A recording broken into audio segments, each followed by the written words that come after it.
এই গল্পটি শুরু হয় আমাদের এই গল্পের কিউট ফিমেল লিডকে দেখিয়ে। তার নাম ইনশি। ইনশি একজন নার্স। ইনশি তার কাজটি অনেক বেশি মনোযোগ সহকারে করত। আর ইনশির একটাই উদ্দেশ্য ছিল, সে অনেক বেশি টাকা ইনকাম করবে যাতে করে সে তার মাকে হ্যাপি রাখতে পারে। ইনশি নার্সের জবের পাশাপাশি অনেকগুলো পার্ট টাইম জবও করে। এরপরে একদিন ইনশি তার ফ্রেন্ডের সাথে করে তার ফ্রেন্ডের গাড়িটি নিয়ে কোথায় একটি যাওয়ার জন্য বের হয়েছে। আর এখানেই আমরা এই গল্পের মেন লিডকে দেখতে পাই, তার নাম হান। আর তোমরা অবশ্যই এই হ্যান্ডসাম ছেলেটিকে চেনো। আর আমার কাছেও তো এই হ্যান্ডসাম বয়কে অনেক বেশি ভালো লাগে, এক কথায় বলতে আমার ক্রাশ হতে পারে। যাই হোক, আর হান এখানে একজন প্লে বয়। হান এখানে টোল ফি দেওয়ার জন্য তার কার্ডটি খুঁজতে থাকে, বাট সে অনেক খোঁজার পর বুঝতে পারে সে তার কার্ডটি নিজের বাসায় রেখে এসেছে, সাথে করে আনতেই ভুলে গিয়েছে। এই কারণে হান তখন ওখানে থাকা ওই মেয়েটির সাথে ফ্লার্ট করতে শুরু করে। একজন প্লে বয় যেরকম করে মেয়েদেরকে পটায়, কিন্তু এই মেয়েটি হানের কোনো কথাবার্তাই শুনছিল না, বারবার হানকে টোল ফি দিতে বলছিল। বাট হানের কাছে তো টাকা ছিল না, তাহলে সে কিভাবে দেবে? মেয়েটি তখন হানের অনেকগুলো ছবি তুলে নিতে থাকে। এতে তো হান ওখানে অনেক লজ্জায় পড়ে যায়। হানের গাড়িটি এখান থেকে যেহেতু নড়ছে না, তাই ওখানে অনেক লম্বা একটি লাইন লেগে যায়। আর এখানেই ছিল ইনশি। ইনশি এতে অনেক বেশি বিরক্ত হয়ে যায়। ইনশি এরপরে ওখানে যায় আর হান আর তার নিজের কারের টোল ফিটি ওই মেয়েটিকে দিয়ে দেয়। ইনশির এরকম অ্যাটিটিউড দেখে হান তো ইনশির ওপরে ইমপ্রেস হয়ে যায়। তার কাছে ইনশিকে বেশ ভালো লাগে, তাই ইনশির দিকে তাকিয়ে থাকে। ইনশি ওখান থেকে চলে যায়। হান তখন ইনশির কারেরও ছবি তুলে রাখে, যাতে করে সে পরে আবার ইনশিকে খুঁজে পেতে পারে। এখন আমরা ইনশির ছোটবেলার কাহিনীটি জেনে আসবো, কেন ইনশি এত বেশি টাকা ইনকাম করতে চায় যাতে করে সে তার মাকে হ্যাপি রাখতে পারে। সিনটি অনেক বছর আগে চলে যায়, যেখানে আমরা একটি হসপিটালের সিন দেখতে পাই। আর এখানে তো এই রুমে অনেকগুলো বাচ্চা ছিল। তখনই এই রুমের ভিতরে একটি ছোট্ট বাচ্চা ছেলে আসে। সে তখন বাচ্চাদের বেডের হাত বোলায়, যার কারণে দুটি বেড থেকে একসাথে তাদের আইডেন্টির কার্ডটি নিচে পড়ে যায়। যদিও বাচ্চা ছেলেটি এটা একদমই বুঝতে পারেনি। এরপরে ওখানে একজন নার্স আসে, সে আবারও ওই আইডেন্টি কার্ডগুলো সে বেডে লাগিয়ে দেয়। বাচ্চা ছেলেটিকে তার সাথে করে নিয়ে রুম থেকে বের হয়ে যায়। এরপরে 13 বছর পরের সিন দেখানো হয়, যেখানে আমরা ইনশিকে দেখতে পাই। আর আজকে ইনশির বার্থডে ছিল। ইনশি এই জন্য আজকে অনেক বেশি হ্যাপি ছিল। আর ইনশির সাথে আমরা এখানে একটি ছেলেকেও দেখতে পাই, তার নাম জুন। সে হচ্ছে ইনশির ভাই। ইনশিদের ফ্যামিলিটা অনেক বেশি হ্যাপি ছিল। আর ইনশি আর ইনশির ভাই তারা দুজনেই একে অপরকে অনেক বেশি ভালোবাসতো। ইনশির আজকে বার্থডে ছিল, এই জন্য ইনশির মা আর বাবা ইনশিকে বার্থডে গিফট দেয়। এটা পেয়ে ইনশি অনেক বেশি হ্যাপি হয়ে যায়। এরপরে ইনশি তার ভাই জুনের কাছ থেকে নিজের বার্থডে গিফট চায়। জুন তো প্রথমে ইনশির অনেক বেশি মজা নেয়, আর এরপরে ইনশিকে তার বার্থডে গিফট দিয়ে দেয়। ভাইয়ের কাছ থেকে গিফট পেয়েও ইনশি অনেক বেশি খুশি হয়েছিল। এরপরে ইনশি আর তার ভাই তারা দুজনে একসাথে পিয়ানো বাজায়। দুই ভাই বোনের সম্পর্ক তো অনেক বেশি সুন্দর ছিল। অন্যদিকে আমরা একটি দরিদ্র ফ্যামিলি দেখতে পাই, যেখানে আমাদেরকে শিন নামের আরো একটি মেয়েকে দেখানো হয়। আজকে শিনেরও বার্থডে ছিল, কিন্তু শিনরা এত বেশি গরিব ছিল যে তাদের কাছে এই বার্থডে সেলিব্রেশন করার মতন টাকা ছিল না। শিনের মা অনেক বেশি কষ্ট করে ছোটখাটো একটি রেস্টুরেন্ট চালায়, যেটা দিয়ে তাদের শুধুমাত্র খাওয়াটাই কোনো রকম চলে আর কি। তাহলে তারা বার্থডে কিভাবে সেলিব্রেশন করবে? এই কারণে শিনের মন সবসময় অনেক বেশি খারাপ থাকতো, কারণ সে ভালো মন্দ কোনো কিছুই করতে পারতো না তারা দরিদ্র হওয়ার কারণে। আর তোমরাও যারা এখন আমার ভিডিওটি দেখছো কিন্তু ভিডিওতে কোনো লাইকই দাওনি, তাহলে তাড়াতাড়ি ভিডিওতে একটি লাইক দিয়ে দাও, সাথে চ্যানেলটিকে সাবস্ক্রাইব করে নাও এরকম আরো সুন্দর সুন্দর ড্রামা দেখার জন্য। আর আজকের এই ড্রামার তোমাদের ফিমেল লিড আর মেল লিডদের কেমন লাগে সেটা কমেন্ট করে জানিয়ে দিও। এর পরের সিনে ইনশি আর জুনকে দেখানো হয়। দুজনে একসাথে স্কুল থেকে ফিরছিল। জুন ইনশিকে বলে, আমি তোমাকে তোমার পছন্দের সিডি ক্যাসেট দেব যদি তুমি আমাকে সাইকেল রেসে হারাতে পারো। ইনশি সাথে সাথে এতে রাজি হয়ে যায়। দুজনে তখন একসাথে সাইকেল রেস করতে শুরু করে, কিন্তু হঠাৎই ইনশির একটি কারের সাথে ধাক্কা লেগে অ্যাক্সিডেন্ট হয়ে যায়। ইনশিকে দ্রুত হসপিটালে ভর্তি করানো হয়। ইনশির মা আর বাবা ইনশির জন্য অনেক বেশি টেনশন করতে থাকে। ইনশির শরীর থেকে অনেক বেশি রক্তক্ষরণ হয়েছিল, তাই এখন ইনশিকে দ্রুত রক্ত দিতে হবে। ইনশিকে রক্ত দেওয়ার জন্য ইনশির মা আর বাবা দুজনেই তো প্রস্তুত হচ্ছিল, কিন্তু দেখা যায় ইনশির ব্লাড গ্রুপের সাথে তাদের ফ্যামিলির কারোর ব্লাড গ্রুপের কোনো মিলই ছিল না। ইনশির বাবা তখন ইনশির মাকে বলতে থাকে, আমাদের সবারই রক্তের গ্রুপ ও পজিটিভ, তাহলে ইনশির কিভাবে আলাদা বি পজিটিভ হতে পারে। এই কারণে তারা বুঝতে পারে ইনশি তাদের আসল মেয়ে নয়। 13 বছর আগে তাদের মেয়ের সাথে ইনশি চেঞ্জ হয়ে গিয়েছিল।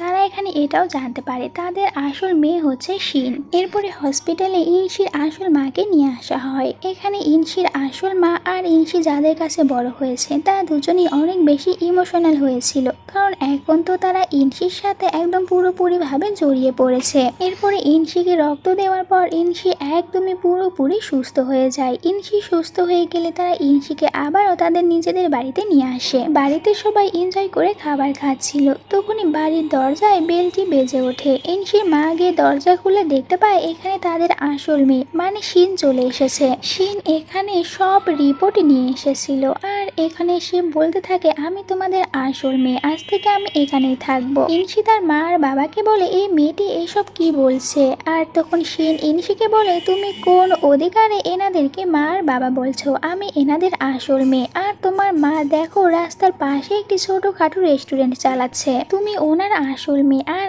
আমি হচ্ছে এনাদের আসল মেয়ে। আমরা ছোটবেলায় চেঞ্জ হয়ে গিয়েছিলাম।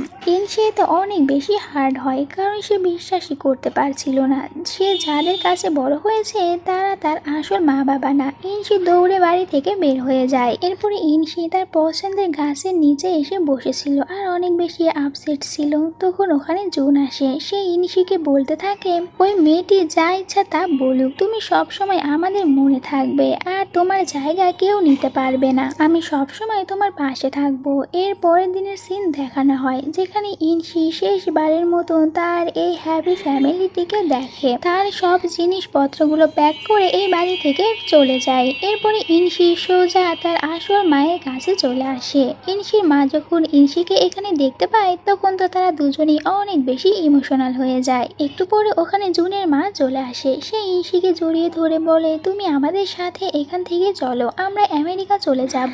আমরা সবাই ওখানে অনেক বেশি হ্যাপি থাকবো। আসলে জুনের পুরো ফ্যামিলি তো কিছুদিন পরেই আমেরিকা চলে যাবে। ইনশির মা তখন ইনশিকে বলতে থাকে, উনি ঠিকই বলেছেন, তুমি ওনাদের সাথে আমেরিকা চলে যাও, তাহলে তুমি অনেক ভালো একটি লাইফ পাবে, যেটা আমি তোমাকে এখানে কিছুতেই দিতে পারবো না। কিন্তু ইনশি এখানে জুনের মায়ের সাথে যেতে রাজি হয় না। সে তার আসল মায়ের সাথে এখানেই থাকবে। দৌড়ে গিয়ে তার মাকে হাঁক করে নেয়, সে তার আসল মায়ের সাথেই থাকবে। এর কিছুদিন পরে জুনের পুরো ফ্যামিলি আমেরিকা চলে যায়। ইনশি তখন গাড়ির পিছনে দৌড়াতে থাকে। সে শেষবারের মতন তার মার বাবার সাথে দেখাও করতে পারে না। এভাবেই কেটে যায় অনেক বছর। জুন আবারও তাদের পুরনো ওই শহরে ফিরে এসেছে। শহরের সব জায়গায় ইনশিকে খুঁজতে থাকে। অন্যদিকে ইনশিকে দেখানো হয় সে হসপিটালে অনেক বেশি পরিশ্রম করত, যাতে করে সে অনেক বেশি টাকা ইনকাম করতে পারে আর তার মাকে হ্যাপি রাখতে পারে। এরপরে হানকে দেখানো হয়। হান এখন ইনশির ওই ছবি আর কারের ছবিটি দিয়ে ইনশির পুরো ডিটেলস বের করার চেষ্টা করবে। ইনশি ওখান থেকে চলে আসে আর এরপরে তার মায়ের নিজের রেস্টুরেন্টে আসে, যেখানে সে দেখতে পায় কিছু গুন্ডারা রেস্টুরেন্টে অনেক বেশি ঝামেলা করছিল তার মায়ের সাথে। এই গুন্ডারা তো এখানে ইনশির মায়ের কাছ থেকে টাকা নেওয়ার জন্য ঝামেলা করছিল, কারণ ইনশির ভাই এদের কাছ থেকে টাকা ধার নিয়েছে কিন্তু টাকা ফিরিয়ে দেয়নি। ইনশি তখন নিজেই এদের সব টাকা দিয়ে দেয়। ইনশির মা তখন অনেক বেশি কান্না করে ইনশিকে বলতে থাকে, আমারই ভুল হয়েছে, আমি যদি সেই দিন তোমাকে ওনাদের সাথে আমেরিকায় পাঠিয়ে দিতাম তাহলে তোমাকে এখানে এত বেশি কষ্ট করতে হতো না, তুমি আজকে ওখানে অনেক ভালোভাবে তোমার লাইফটি কাটাতে পারতে। তখন ইনশি তার মাকে সান্ত্বনা দেয় আর বলে, এতে তোমার কোনো দোষ নেই, এটা আমার নিজের ডিসাইড ছিল, আমি নিজেই ডিসাইড করেছি আমি তোমার সাথে এখানে এভাবেই থাকবো আর আমি তো তোমার সাথে অনেক বেশি হ্যাপি আছি, তাই তুমি আর কখনো এরকম কথা বলবে না। পরের সিনে জুনকে দেখানো হয়। জুন এখানে কিছু জিনিস নিয়ে এসেছিল আর ওইগুলো জায়গা মতন সুন্দর করে সাজিয়ে রাখছিল। তখনই এখানে এই গল্পের হিরো চলে আসে। সে কিন্তু অন্য কেউ নয়, হান ছিল। এতগুলো বছর পর বেস্ট ফ্রেন্ডের সাথে দেখা হয়েছে, দুজনের খুশি আর কে দেখে, অনেক বেশি খুশি হয়েছিল। এরপরে রাতের সিন দেখানো হয় যেখানে হান একটি বারে ছিল। হান এখানে পার্টির আয়োজন করেছে আর হান তো ইনশির ফ্রেন্ডদেরকে দিয়ে ইনডিরেক্টলি ইনশিকে এখানে আসার জন্য ইনভাইট করে রেখেছে। একটু পরে ইনশি তার ফ্রেন্ডের সাথে হানের এই পার্টিতে আসে। হানের পার্টিতে জুনও এসেছিল, কারণ সে তো হানের বেস্ট ফ্রেন্ড, তাই আসতে তো হবেই। একটু পরে হান এখানে অনেক সুন্দর করে পিয়ানো বাজায়, আর এই পিয়ানোর শব্দ যখন ইনশি শুনতে পায় তখন সে এখানে জুন মনে করে দেখতে আসে, বাট সে দেখতে পায় এটা তো হান। হানকে দেখে ইনশির মন খারাপ হয়ে যায়, ওখান থেকে চলে যায়। এখানে তো জুনও ছিল, কিন্তু জুন এখানে ইনশিকে দেখতে পায় না। হান তখন ইনশির পেছনে পেছনে যায়, ইনশির সাথে কথা বলার জন্য অনেক বেশি চেষ্টা করতে থাকে হান, বাট ইনশি এখানে হানকে একদমই পাত্তা দেয় না, হানের কোনো কথাই শোনে না, এখান থেকে চলে যায়। হানও তো ছিল একজন প্লে বয়, তাহলে সে ইনশিকে পটানোর জন্য আরো যে কি কি করবে তা আমরা এই গল্পেতেই দেখতে পারবো।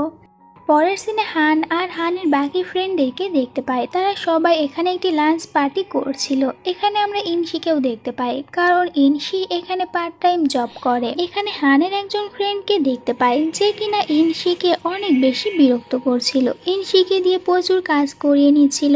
ইনশিকে তো এটাও বলে তাকে খাবার খাইয়ে দেওয়ার জন্য, ইনশিও তখন তাকে খাবারটি খাইয়ে দেয়, কিন্তু এরপরও দেখা যায় সে ইনশিকে অনেক বেশি বিরক্ত করতে থাকে। ইনশি এতে একটু বিরক্ত হয়ে যায় আর ওখান থেকে উঠে যেতে নিচ্ছিল, কিন্তু এই বদমাশ ছেলে ইনশিকে এখান থেকে যেতেই দেয় না। এই সব কিছুতে হান অনেক বেশি বিরক্ত হয়ে যায়। হান তখন ইনশিকে সাপোর্ট করে আর তার ফ্রেন্ডকে অনেক বেশি থ্রেট দেয়। এরপরে সে ওখান থেকে ইনশিকে নিয়ে চলে যায়। এরপরে হান ইনশিকে সরি বলে তার ফ্রেন্ডের এরকম ব্যবহারের জন্য। ইনশি এখানে হানকে কোনো কিছুই বলে না। ইনশি ওখান থেকে বের হয়ে একটি দোকানে আসে আর এখানে সে জুনের দেওয়া ওই সিডি ক্যাসেটটি ওই লোকটিকে দেয় ঠিক করার জন্য। ইনশি এখান থেকে চলে যাওয়ার একটু পরে এখানে জুন চলে আসে, ওই রকম আরো একটি সিডি ক্যাসেট ওই লোকটিকে দেয় ঠিক করার জন্য, যেটা দেখার পর ওই লোকটি তখন জুনকে বলতে থাকে একটু আগে এরকমই একটি সিডি ক্যাসেট একটি মেয়ে এখানে ঠিক করার জন্য রেখে গিয়েছে। এটা শোনার পর জুনের বুঝতে বাকি থাকে না ওই মেয়েটি আসলে ইনশি ছিল। জুন তাড়াতাড়ি করে বাহিরে চলে আসে ইনশিকে খোঁজার জন্য, আর ফাইনালি সে বাহিরে আসার পর ইনশিকে খুঁজেই পায়। জুন তখন ইনশির সাথে কথা বলার অনেক চেষ্টা করে, বাট ইনশি এখানে জুনের সাথে কোনো কথাই বলে না, ওখান থেকে চলে যায়। এরপরে ইনশি একটি বারে আসে, সে এখানে অনেক বেশি ড্রিঙ্ক করে নেয়। পরে দেখা যায় জুনও এখানে অনেক সাহস করে ইনশির সাথে আবার কথা বলার জন্য এসেছে। এখানে ইনশি জুনের সাথে কোনো কথাই বলে না, ইনশি ওখান থেকে যেতে শুরু করে। দেখা যায় জুনও তখন ইনশির পিছনে পিছনে যাচ্ছিল আর ইনশির সাথে কথা বলার চেষ্টা করছিল। ইনশি জুনকে বলে এখন আবার তুমি এখানে কেন ফিরে এসেছো? যখন আমাকে ছেড়ে চলে গিয়েছিলে তখন আমার কথা একদমই মনে পড়েনি তোমাদের? এটা বলার পরে ইনশি ওখানে সেন্সলেস হয়ে যায়, কারণ সে তো অনেক বেশি ড্রিঙ্ক করেছিল। জুন তখন ইনশিকে তার কাঁধে করে নিজের বাড়িতে নিয়ে আসে। বাড়িতে আসার পর জুন তখন ইনশির গলায় তার দেওয়া সেই চাবিটি দেখতে পায়। এটা দেখে জুন তখন অনেক বেশি হ্যাপি হয়, এটা ভেবে যে ইনশি এখন পর্যন্ত তার দেওয়া এই চাবিটি নিজের কাছেই রেখেছে। ইনশি শুধুমাত্র তার উপরে অভিমান করে রয়েছে। পরের দিন জুন ইনশিকে নিয়ে একটি জায়গায় আসে, যে জায়গায় ইনশি এর আগে কখনোই আসেনি। জুন ইনশিকে বলে তোমার গলায় আমার দেওয়া যে চাবিটি রয়েছে ওই চাবিটি দিয়ে তুমি এর দরজাটি খোলো। ইনশিও জুনের কথা মতন সেই রকমই করে। ভিতরে আসার পর দেখা যায় এখানে তো জুন ইনশির জন্য অনেকগুলো গিফট রেখেছিল। আসলে জুন তো ইনশির প্রতিটা বার্থডে ইনশির জন্য কোনো না কোনো গিফট কিনে সেগুলো ইনশির জন্য রেখে দিত।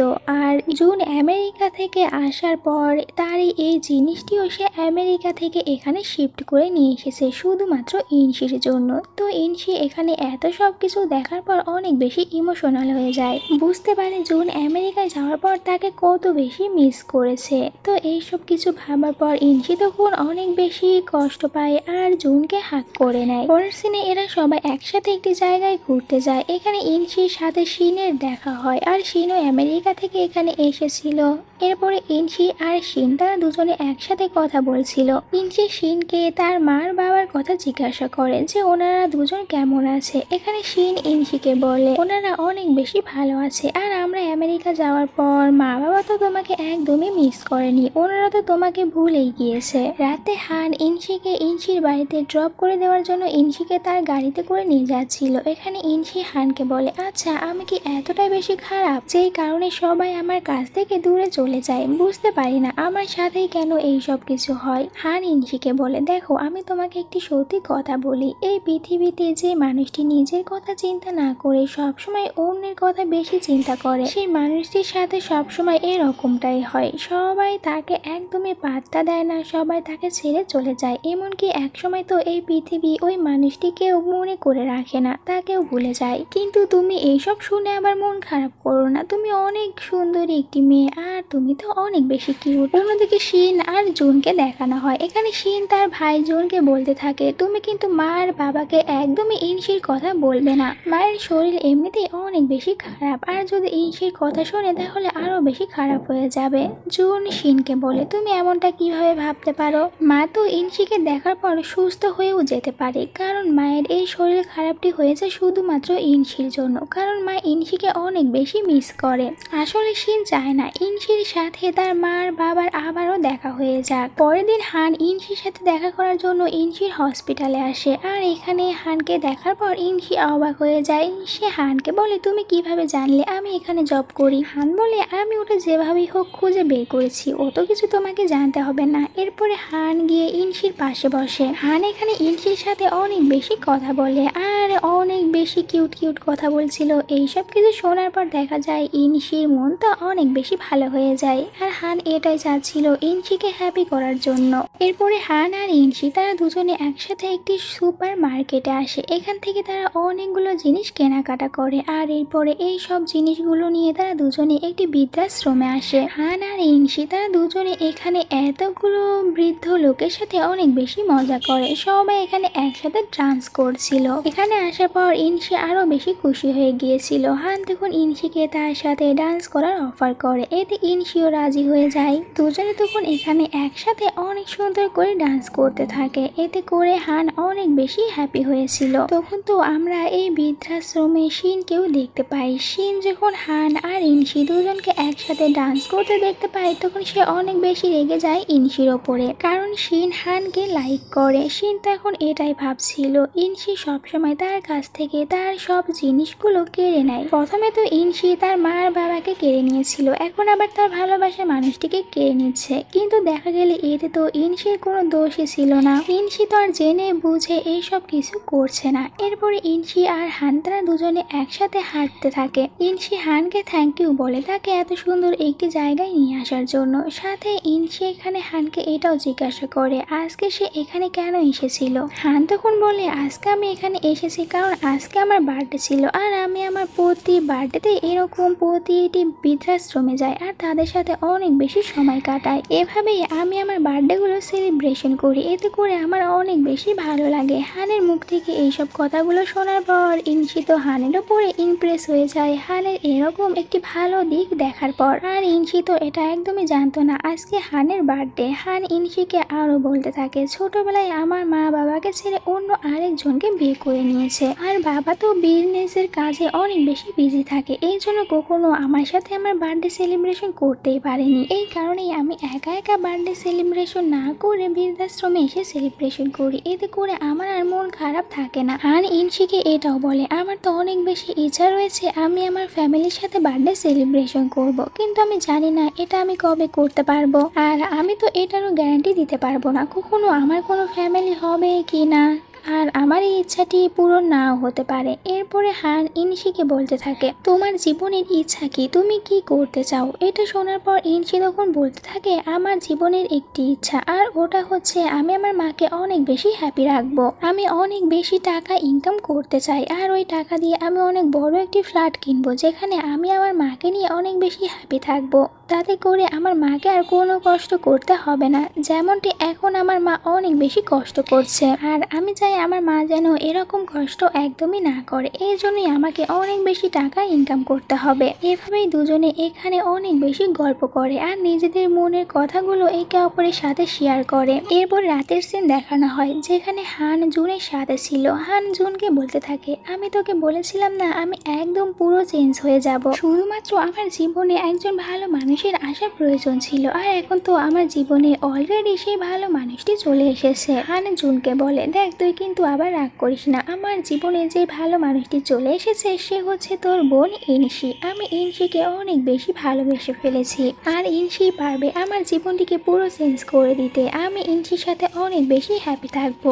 জুন তো ইনশির কথা শুনে অনেক বেশি রেগে যায়। জুন তখন হানকে বলে, কি তুই ইনশির কথা বললি? ইনশি তোর জীবনে চলে এসেছে, তুই তো ইনশির কাছ থেকে দূরেই থাক, কারণ তুই একজন প্লে বয়, কিভাবে ইনশির কথা ভাবতে পারিস? হান বলে, তুই আমাকে ভুল বুঝছিস, আজ থেকে আমি নো প্লে বয়, একদম ভালো ছেলে হয়ে যাব শুধুমাত্র ইনশির কারণে। আমি ইনশিকে অনেক বেশি হ্যাপি রাখবো, তুই কোনো চিন্তা করিস না। জুন তখন হানের উপরে আরো বেশি রেগে যায় আর চিৎকার করে হানকে বলতে থাকে, তুই তো ইনশির কাছ থেকে দূরেই থাক, তুই ইনশির সম্পর্কে কি জানিস? সেরকম কোনো কিছুই জানিস না, তাহলে তুই কিভাবে ইনশির কথা এসে আমাকে বলছিস? এটা কখনোই হবে না, ইনশির কাছ থেকে দূরে থাক। পরে তিনি হান তো জুনের বলা সব কথাগুলো ভুলে যায়। সে আবারও ইনশির সাথে দেখা করতে ইনশির হসপিটালে আসে। এখানে ইনশিকে এসে বলে তার সাথে ঘুরতে যেতে। ইনশি হানকে কি বলবে বুঝতেই পারছিল না। তখনই ইনশির ফ্রেন্ডরা হানকে বলতে থাকে, ইনশি কেন যাবে না? ইনশি অবশ্যই তোমার সাথে ঘুরতে যাবে। এটা বলে তো তারা ইনশিকে হানের দিকে এগিয়ে দেয়। এরপরে হান ইনশিকে নিয়ে একটি অ্যামেজিং পার্কে আসে। ইনশি এখানে এসে অনেক বেশি মজা করে, তার কাছে অনেক বেশি ভালো লেগেছিল। একটু পরে হান ইনশির কাছে এসে আর ইনশিকে অনেক সুন্দরভাবে প্রপোজ করে। হান তো ইনশিকে এটাও বলে, আমি তোমাকে অনেক বেশি ভালোবাসি, প্লিজ তুমি আমার প্রপোজালটি অ্যাকসেপ্ট করে নাও। হানের কাছ থেকে প্রপোজাল পাওয়ার পরেও ইনশি হানকে বলতে থাকে, তুমি আমার থেকেও ভালো মেয়েকে ডিজার্ভ করো, তাই আমি তোমাকে এখন কিছু বলতে পারছি না। হান তখন আবারও ইনশির হাত ধরে বলে, আমি তোমাকে সত্যি ভালোবাসি, কিন্তু এখন তোমাকে এর উত্তর দিতে হবে না, তুমি পরে ভেবেচিন্তে আমাকে বলে দিও। এটা বলে হান ওখান থেকে দৌড়ে চলে যায়। হান ইনশিকে কোনো জোর করতে চাচ্ছিল না, সে সিদ্ধান্ত ইনশির ওপরে ছেড়ে দিয়েছে। এরপরে ইনশি ওখান থেকে নিজের বাড়িতে আসে। বাড়িতে আসার পর ইনশি এখানে শিনকে দেখতে পায়। শিন আগে ইনশির বাড়িতে এসেছিল। শিন ইনশিকে বলতে থাকে, তুমি কেন সবসময় আমার কাছ থেকে আমার জিনিসগুলো কেড়ে নাও? প্রথমে তো আমার মা বাবা আর জুনকে কেড়ে নিয়েছিলে, এখন তুমি হানকেও কেড়ে নিয়েছো, কিন্তু তুমি বারবার এমনটি কেন করো? এখানে তখন ইনশি শিনকে সবকিছু ভালোভাবে বুঝিয়ে বলার চেষ্টা করে, কিন্তু শিন ইনশির কোনো কথা শুনতে রাজি ছিল না। এখানে যখন শিন আর ইনশি তারা দুজনে একে অপরের সাথে কথা বলছিল, তখনই ওখানে ইনশির মা চলে আসে আর এতগুলো বছর পর শিনকে দেখার পর অনেকটা বেশি অবাক হয়ে যায়। আর যেহেতু এখন এরা দুজনে একে অপরকে দেখেছে, এই জন্য ইনশি এখান থেকে কোনো কিছু না বলে চুপচাপ বাহিরে চলে আসে। ইনশি যখন বাহিরে আসে তখন তার সাথে জুনের মা বাবার দেখা হয়ে যায়। জুনের মা আর বাবা তারা দুজনেও ইনশির সাথে দেখা করার জন্য এদিকেই আসছিল। আর এতদিন পর ইনশিকে দেখে অনেক বেশি ইমোশনাল হয়ে যায়। এরপরে ইনশিকে বলতে থাকে, আমেরিকা যাওয়ার পর এমন একটি দিন নেই যেদিন আমরা দুজনে তোমাকে মিস করিনি, আমরা তোমাকে অনেক বেশি মিস করেছি। সবাই অনেক বেশি ইমোশনাল হয়ে যায়, কিন্তু এখানে ইনশি একদমই বুঝতে পারছিল না সে এখন জুনের মা বাবাকে কি বলবে, কারণ তার কাছে বলার মতন সেরকম কোনো কিছুই ছিল না। ওনারা তো ইনশিকে জড়িয়ে ধরে কান্না করতে থাকে। আর এদিকে তখন শিন আর ইনশির মাকে দেখানো হয়। তারা দুজনেও এতদিন পর একে অপরকে দেখে অনেক বেশি ইমোশনাল হয়েছিল, সাথে খুশিও হয়েছিল। আর সত্যি বলতে এই সিনটি আসলে অনেকটা বেশি সুন্দর ছিল। এরপরে ইনশি জুনের দেওয়া সবগুলো গিফট সে একের পর এক অনলাইনে বিক্রি করে দেয়। আর সবকিছু বিক্রি করা শেষ হয়ে গেলে ইনশি এরপরে একটি বারে আসে। সে এখানে তো অনেক বেশি ড্রিঙ্ক করতে শুরু করে আর অনেক বেশি মাতলামি করছিল। ইনশির ফ্রেন্ড এখানে ইনশিকে কিছুতেই সামলাতে পারছিল না। তখন এখানে জুন আসে আর ইনশির হাত ধরে ইনশিকে বলে, চলো আমার সাথে বাড়িতে। কিন্তু ইনশি তার কাছ থেকে নিজেকে ছাড়িয়ে নেয় আর হলে আমি তোমার সাথে কোথাও যাব না। তখন জুন বলতে থাকে, তুমি কি এখন আমাকে এতটাই বেশি ঘৃণা করো যে তুমি এখানে এসেছো? ইনসি বলে, এটা ভালোবাসা আর ঘৃণার কোনো বিষয় না, এটা বিষয় হচ্ছে টাকার। আমি এখন শুধুমাত্র টাকাকেই ভালোবাসি আর আমি এখানে এসেছি কারণ আমাকে এখানে টাকা দেওয়া হবে, আর আমি যেখানে গেলে টাকা পাবো আমি এখন থেকে ওখানেই যাব, কারণ আমার অনেক টাকার প্রয়োজন আর আমি শুধুমাত্র টাকাকেই ভালোবাসি, অন্য কাউকে না। তোমার যদি এখানে থাকতে ভালো না লাগে তাহলে কেন থাকছো, এখান থেকে চলে যাও। কিন্তু আমি চলে যাব না। এরপরে ইনসি আবারও ওই সব কিছুই করতে শুরু করে। তখন এখানে হান চলে আসে। ইনসিকে এরকম দেখে তার অনেকটা বেশি খারাপ লাগে, আর এরপর এসে ইনসির কাছে গিয়ে বলতে থাকে, চলো আমার সাথে। ইনসি বলে, আমি কেন তোমার সাথে এখান থেকে চলে যাব? হান বলে, কারণ তোমার টাকার প্রয়োজন আর আমার কাছে তো অনেক বেশি টাকা রয়েছে, এই জন্য তুমি আমার সাথে যাবে। ইনসি বলে, তাহলে এই ব্যাপার, তোমার কাছে যেহেতু টাকা আছে এই জন্য আমি তোমার সাথে যেতে রাজি হব। আর এরপরে তো এখানে ইনসি কি করছিল সে নিজেও জানে না। ইনসি এখানে অনেক বেশি মাতলামি করতে থাকে, আর একটু পরে দেখা যায় সে এখানে হঠাৎ করে অজ্ঞান হয়ে পড়ে যায়। এর পরের সিনে ইনসিকে হসপিটালে দেখানো হয়, যেখানে ইনসির অবস্থা অনেক বাজে ছিল। আসলে ইনসির তো অনেক বড় একটি রোগ হয়েছে, কিন্তু ইনসির কাছে অত বেশি টাকা ছিল না যে সে নিজের চিকিৎসা করাবে। আর ইনসি এই কথাটি অন্য কাউকেই বলেনি। ইনসি নিজের জন্য কাউকে কোনো বিপদে ফেলতে চাচ্ছিল না, এই জন্য সে তো এই কথা কাউকেই বলেনি। আর নিজের কাছে অত বেশি টাকা ছিল না যে নিজের চিকিৎসা করাবে। এরপরে ডক্টর ইনসির দুই ফ্যামিলিকেই বলতে থাকে যে ইনসির অনেক বড় একটি রোগ হয়েছে, তার কাছে তো সময় অনেক বেশি কম রয়েছে। যদি ইনসিকে বাঁচাতে চান তাহলে ইনসিকে তাড়াতাড়ি ট্রিটমেন্ট করাতে হবে, নয়তো ইনসি খুব তাড়াতাড়ি মারা যাবে। এইসব শুনে তো পুরো ফ্যামিলি অনেকটা বেশি ইমোশনাল হয়ে যায়। অন্যদিকে আবার ইনসির সেন্স ফিরে আসে। ইনসি তখন তার মুখে থাকা মাস্কটি খুলে ফেলে। সবাই এসে ইনসিকে অনেক বেশি বোঝাতে থাকে যেন ইনসি এরকমটি না করে, কিন্তু ইনসি কারো কোনো কথাই শুনে না। ইনসি সবাইকে বলে সে একা থাকতে চায়, কারোর সাথে কোনো কথা বলবে না। সবাই চলে যায়, কিন্তু জুন এখানে থাকে। জুন তখন ইনসিকে অনেক বেশি বোঝানোর চেষ্টা করে, কিন্তু ইনসি এখানে জুনের কোনো কথাই শুনছিল না। সে জুনকেও এখান থেকে চলে যেতে বলে। আর এরপরে তো হঠাৎ করে ইনসি আবার ওখানে অজ্ঞান হয়ে যায়। আর এরপর থেকে আস্তে আস্তে ইনসি ট্রিটমেন্ট করা শুরু হয়ে যায়, কিন্তু এখনো ইনসির জ্ঞান ফিরে আসেনি। এরপরে ইনসির কাছে হান আসে। হান এসে ইনসিকে বলতে থাকে, তুমি কিন্তু এখনো আমার প্রপোজালের কোনো উত্তর দাওনি, এই জন্য আমি আশা করছি তুমি তাড়াতাড়ি সুস্থ হয়ে যাবে আর এরপরে আমার প্রপোজালটি অ্যাকসেপ্ট করে নেবে। তাই আমি তোমার সুস্থ হওয়া পর্যন্ত অপেক্ষা করব। আর একটু পরে যখন ইনসির জ্ঞান ফিরে আসে তখন সে বলতে থাকে, ব্রাদার জুন, আমাকে ছেড়ে যেও না। ইনসির এই কথাটি আবার বাহির থেকে জুনও শুনতে পায়, আর জুন তো অনেক বেশি ইমোশনাল হয়ে যায়। এরপরে দেখা যায় হান ইনসির জন্য একটি বাড়ি কিনেছে। হান চাচ্ছিল ইনসিকে সবসময় হ্যাপি রাখার জন্য। অন্যদিকে জুন তখন ইনসির পছন্দের গাছটি তুলে নিয়ে এসে তার বাড়ির সামনে লাগিয়ে দেয়। ইনসি জুনের দেওয়া ওই সব গিফটগুলো যে অনলাইনে বিক্রি করে দিয়েছিল, হান আবারও ওই সব গিফটগুলো যাদের কাছে বিক্রি করেছিল তাদের কাছে গিয়ে ওই সব গিফটগুলো আবারও সে ফিরে নিয়ে আসে। হান আর জুন তারা দুজনে পুরোপুরিভাবে চেষ্টা করছিল ইনসিকে অনেক বেশি হ্যাপি রাখার জন্য। কিছুদিন পর ইনসি সুস্থ হয়ে গেলে জুন ইনসিকে তার বাড়িতে নিয়ে আসে। ইনসি তার বাড়ির সামনে তার পছন্দের গাছটি দেখার পর অনেক বেশি খুশি হয়ে যায়। এই জন্য ইনসি তখন জুনকে হাগ করে নেয়, আর জুন তো এটাই চাচ্ছিল সবসময় ইনসিকে হ্যাপি রাখার জন্য। আর এখন শিনও তার ভুলটি বুঝতে পেরেছিল, এই জন্য ইনসির কাছে এসে ক্ষমা চায়। ইনসিও তাকে ক্ষমা করে দেয়। এরপরে হান আর জুন তারা দুজনে ইনসিকে আবারও ওই জায়গায় নিয়ে আসে। এখানে আসার পর ইনসি দেখতে পায় সে যেই সব জিনিসগুলো বিক্রি করে দিয়েছিল হান তো ওই সব কিছু আবারও ফিরে নিয়ে এসেছে। কিন্তু এবার এই সব জিনিসগুলোর সাথে এখানে আরো একটি জিনিস ছিল, আর সেটা হচ্ছে একটি বিয়ের ড্রেস। এটা দেখার পর ইনসির আর বুঝতে বাকি থাকে না এই সব কিছু ইনসির জন্য হানি করেছে। আর এরপরে তো এখানে কিছু অবাক করার সিন দেখানো হয়, যেরকমটা আমরা দেখতে পাই জুন আর হান তারা দুজনেই তখন একসাথে ইনসিকে বিয়ে করার জন্য প্রপোজ করে। এখন ভাবো ইনসি এদের দুজনের ভিতরে কাকে বেছে নেবে?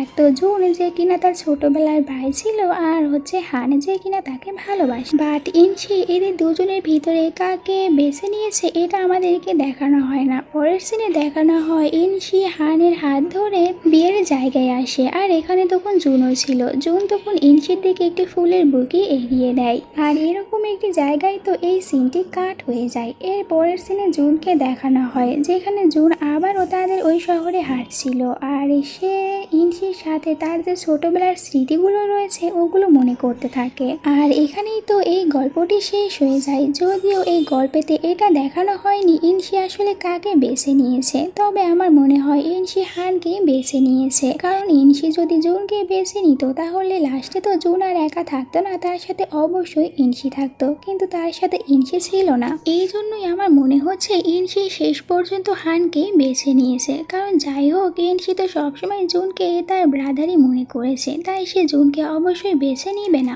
আমার কাছে তো এমনটাই মনে হয়েছে। এখন তোমরাও কমেন্ট করে জানিয়ে দাও তোমাদের কাছে কি মনে হয় ইনশি আসলে কাকে বেছে নিয়েছে, জুন নাকি হান। আর হ্যাঁ, এটাও ভুলে যেও এই গল্পতে সুকাইকে তোমাদের কাছে কেমন লেগেছে। তো আমার কাছে তো অনেকটা বেশি ভালো লেগেছে। যাই হোক, তোমাদের কাছে যদি এই ভিডিওটি ভালো লেগে থাকে তাহলে অবশ্যই একটি লাইক দিও, আর সাথে চ্যানেলটিকে সাবস্ক্রাইব করে নিও এরকম আরো সব সুন্দর সুন্দর ড্রামার গল্পগুলো দেখার জন্য। তাহলে আজকের মতন এতটুকুই, দেখা হচ্ছে নেক্সট কোনো ভিডিওর গল্প নিয়ে। ততদিন সবাই অনেক বেশি ভালো থেকো। আল্লাহ হাফেজ।